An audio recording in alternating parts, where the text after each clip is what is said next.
Vous êtes sur Reflet d'Afrique Télévision et vous faites bien. Parlons à l'ouverture de ce flash d'information de la mairie de la ville de Douala qui sollicite le marché des titres de la BEAC pour le financement du projet de bus rapide transit. En effet, pour financer son projet, il va recourir au marché des titres de créances négociables de la Banque des États de l'Afrique centrale. L'annonce a été faite par le maire de la ville, Dr Roger Mbassandini, lors d'une cérémonie de présentation de cette opération. Le BRT est un système de transport en commun rapide qui vise à améliorer la mobilité dans la ville de Douala. L'opération consiste à collecter 10 milliards de francs CFA pour financer les fonds de contrepartie nécessaires au projet. Les titres de créance seront remboursables en 4 ans avec un taux d'intérêt de 6,5% par an à travers la BEAC. 5 personnes dont un gendarme ont été tuées le dimanche 31 mars dernier dans l'extrême nord du Cameroun. Selon Jean-Lazare Ndongo, préfet du département du Mayo-Danaï, cet affrontement aurait été déclenché par la mort d'un villageois qui ne s'était pas arrêté à un contrôle routier. Dans la matinée, en effet, un gendarme a abattu un homme qui n'avait pas stoppé son véhicule à un poste de contrôle mixte de la police et de la gendarmerie. En réponse, des villageois de la localité de Manga, dans la région de l'extrême nord, ont lancé immédiatement un assaut contre le poste de contrôle et ont poursuivi les gendarmes et policiers qui le tenaient. Le bilan dressé par les autorités locales a fait état de 5 morts, dont un gendarme et 5 autres gendarmes ont été blessés. Il faut noter que les incidents entre forces de sécurité et villageois sur les nombreux barrages routiers ne sont pas rares dans cette région du Cameroun, proche de la frontière tchadienne. Toujours au Cameroun, le groupe armé luttant pour l'indépendance des régions anglophones, connu sous le nom de Ribbons of Ambazonia, une faction séparatiste basée dans les départements de la Mémé et du Nidiane, dans la région du sud-ouest, a déclaré avoir interdit les activités agricoles les lundis dans les 2 départements. Cette interdiction a été imposée en signe de respect pour la ville morte de lundi, instituée depuis le 9 janvier 2017 par le consortium interdit de la société civile anglophone du Cameroun. Cependant, les habitants ont critiqué cette mesure, insinuant que la plupart des combattants séparatistes sont en réalité des bandits armés. Certains soulignent également que les séparatistes ont imposé cette interdiction pour leur permettre de mener leurs activités criminelles.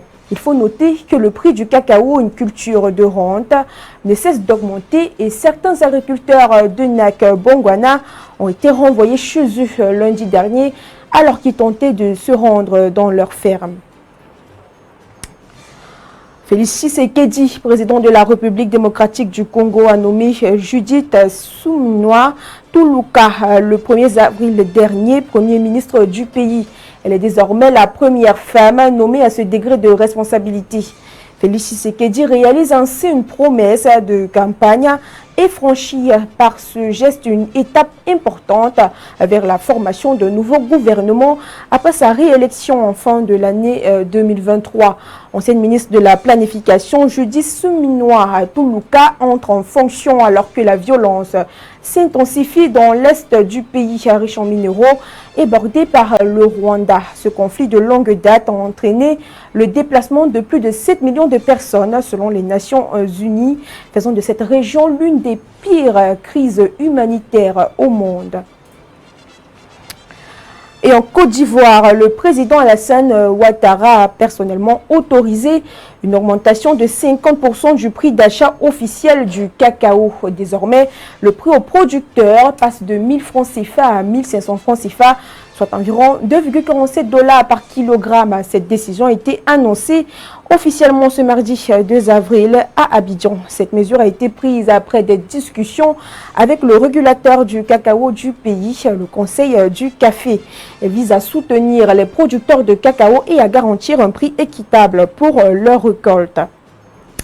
Tous les 2 avril de chaque année, l'on célèbre la journée mondiale de l'autisme. Ce trouble envahissant du développement apparaissant dès le plus jeune âge, se caractérise par un déficit relativement profond dans les domaines de l'interaction sociale, de la communication et de l'imagination, avec des limitations et des stéréotypes comportementaux et une restriction des intérêts et des activités.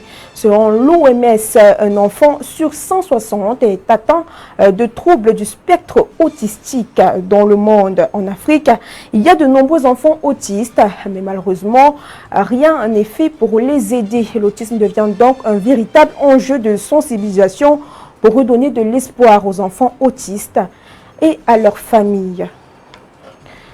Les Jeux nationaux du Cameroun d'Ixiad vont se tenir en décembre prochain à Yaoundé, plus précisément du 11 au 21 décembre 2024, sous le haut patronage du président de la République. La cérémonie de signature du protocole d'accord en vue de l'organisation de cette 8e édition a été signée entre Luc Messi à Tangana, maire de la ville de Yaoundé, et Ahmed Kalkaba Malboum, président du comité national olympique et sportif du Cameroun, le 28 mars dernier.